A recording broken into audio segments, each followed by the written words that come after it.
Aujourd'hui, on voit ensemble Cisco Packet Tracer. Configuration RIP. RIP est un protocole réseau qui permet d'interconnecter les machines entre elles. Ce protocole nous permet de tracer les routes statiquement, de décider des routes que le réseau va emprunter statiquement. Et bien pour cela, nous allons sur Packet Tracer et nous mettons notre topologie en place. Nous prenons un routeur 2911, donc nous allons prendre 3 et nous allons placer de cette manière-là. Ensuite, nous prenons deux switches 2960, nous allons placer de cette manière-là. Ensuite, nous prenons des ordinateurs portables ou des laptops. Nous allons prendre un de chaque, un laptop ici, un laptop ici. Nous allons prendre un serveur web, nous allons le mettre ici. Et ensuite, nous allons faire les premières configurations pour pouvoir établir les câblages. Eh bien, sachez que avant d'établir tout câblage, il faut d'abord savoir que nous allons travailler en Giga Ethernet. Giga Ethernet, c'est tout simplement 1000 gigabits par seconde. Et pour ça, il faut mettre le port adapté. Donc, nous prenons ce port-là, ce que nous appelons un port serial. Nous remplissons les cages ici. Nous allons mettre deux ports serial. Nous rallumons la petite commande ici. Nous allons sur le second routeur. Nous réalisons la même opération. Nous éteignons ici et nous mettons les ports serial. Nous allons mettre deux de chaque. Nous rallumons le routeur. Nous pouvons le fermer. Ici, nous faisons la même chose. Nous éteignons. Nous mettons notre. Attention, il n'est pas rentré. Donc, nous mettons nos ports ici. C'est très précis. Et nous rallumons le routeur. Une fois cette configuration faite, nous allons relier notre réseau avec un câble Giga Ethernet croisé. Donc ici nous avons le serial. Nous allons mettre le serial. Parce que le serial 00 est passé. Donc nous n'avons pas le serial 00, c'est très important. Donc nous allons repartir ici.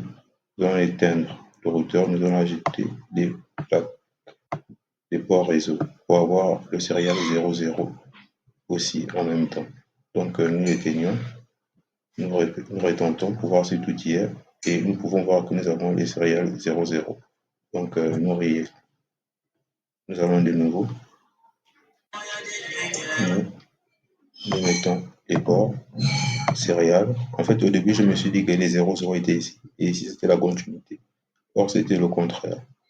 Donc nous allons tout remplir une bonne fois pour ne pas avoir d'erreur plus tard.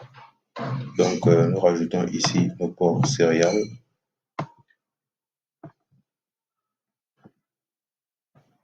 Une fois nous rallumons nos routeurs et nous pouvons maintenant brancher les câbles croisés en serial 00 pour serial 00 et ici nous avons serial 00.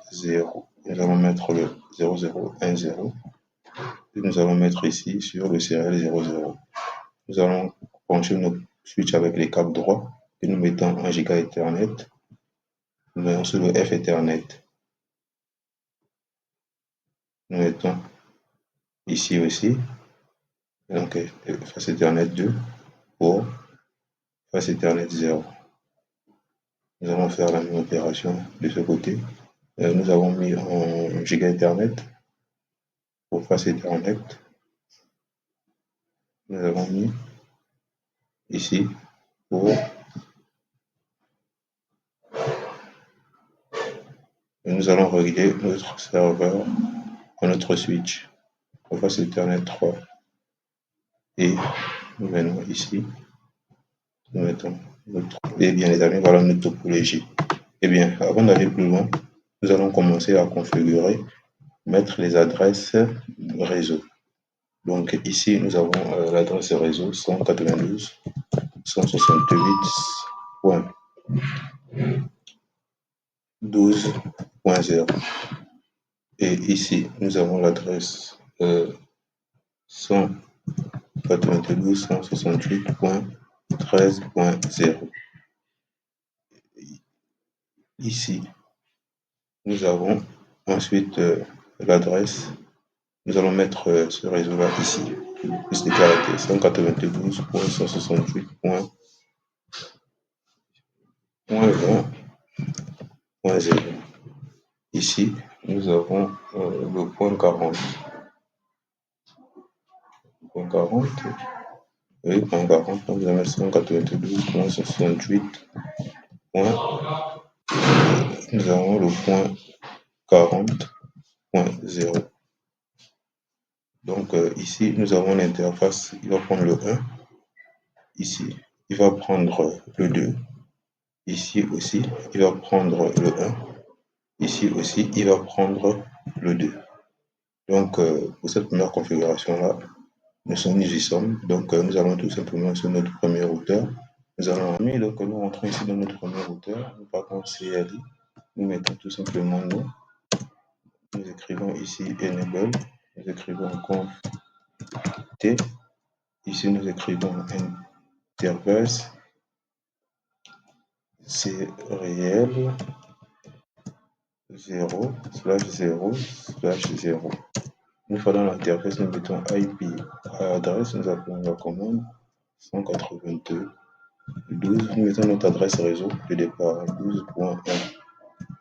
N'oubliez pas 12.1 et le max de ce réseau 255.255.255.252. Une fois nous sortons, nous mettons nos shutdown. Donc nous partons en deuxième interface, interface, oui, nous rappelons la commande. Donc un interface, il ne peut pas venir. C'est réel. Attention, il faut bien se souvenir des interfaces. C'est réel. Ici, nous avons l'interface 0/1/0. Donc, dans cette interface, nous mettons IP adresse. Ici, nous avons l'adresse 192.168. Nous avons l'adresse ici, .13.1. Donc, IP adresse, c'est pas terminé. Attention, je vais mettre le max de ce réseau.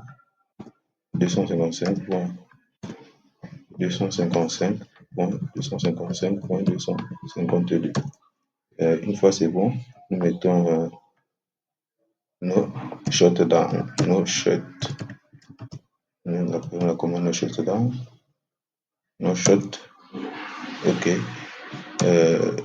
Les deux interfaces pour le routeur 1 sont activées. Et une fois cela fait, nous allons maintenant activer les routes. Donc, nous allons mettre routeur. Nous allons tenter, si ça ne rentre pas, nous allons sortir. Routeur RIP. OK. Nous sommes dans le routeur RIP. Une fois dans le routeur RIP, nous mettons version. Nous définissons la version des RIP. Version 2. Une fois la version 2 des RIP, nous déclarons les réseaux network. Et ici, nous déclarons les réseaux qui vont transiter par cette route-là, network. Donc, nous avons le réseau 192.168.12.0. Ici, c'est le réseau. Donc, ici, nous rappelons la même commande network. Ici, nous avons 13 à la place de 0. Nous entrons. Nous auto-summary pour éviter les automatisations et les enregistrements. Nous auto-summary. Donc, ici, on peut mettre copy write. Copy write. Nous allons laisser le copyright parce que nous allons tout simplement sortir en mettant exit. Donc, nous mettons encore exit. OK, nous mettons encore, et là, nous mettons encore exit. OK, nous sommes sortis complètement de notre routeur. Donc, nous allons activer pour R2. Nous allons faire la même chose. Nous allons mettre nous enable conf t. Une fois configuré le terminal, nous mettons un interface serial. Nous avons aussi le 0 ici. Attention, serial. Ici, nous avons le 0/0/0 aussi, qui va prendre l'adresse IP add nous appelons la commande, nous mettons l'adresse 192.68.12 toujours .2. Pour le max des sous-réseaux, 255.255.255.252. Nous rentrons, nous mettons nos shutdown pour dire pas d'arrêt. OK. Et maintenant, nous mettons une autre interface, interface. Et nous pouvons aussi l'écrire. Hein. OK. Il n'est pas fini de faire son chargement. Donc, nous mettons interface.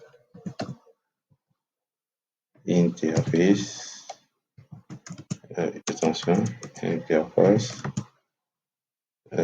Serial. Nous avons sur ce routeur-là, non, sur ce routeur, nous n'avons plus de serial, nous avons maintenant une interface, je pense, Giga Ethernet. Nous pouvons tout simplement vérifier cette interface qui est ici. C'est l'interface Giga Ethernet 0, 0. Lui qui va prendre le gateway que nous allons mettre ici. Ici aussi, nous avons un gateway pour ce réseau-là, qui est le 192.168.20.1. Donc ici, nous avons aussi un autre gateway, 192.68.40.1. OK, et c'est bon pour ici. Donc nous avons l'interface Giga Internet 00. Donc nous rentrons tout simplement, nous le mettons ici. On peut rappeler la commande. Donc interface. Bon. Donc on a Giga Internet. G0, Z0. Nous sommes rentrés dans cette interface, nous avons le gateway 12.168.20.1. Nous n'avons pas mis le max de sous-réseau, donc nous n'avons pas mis l'adresse IP.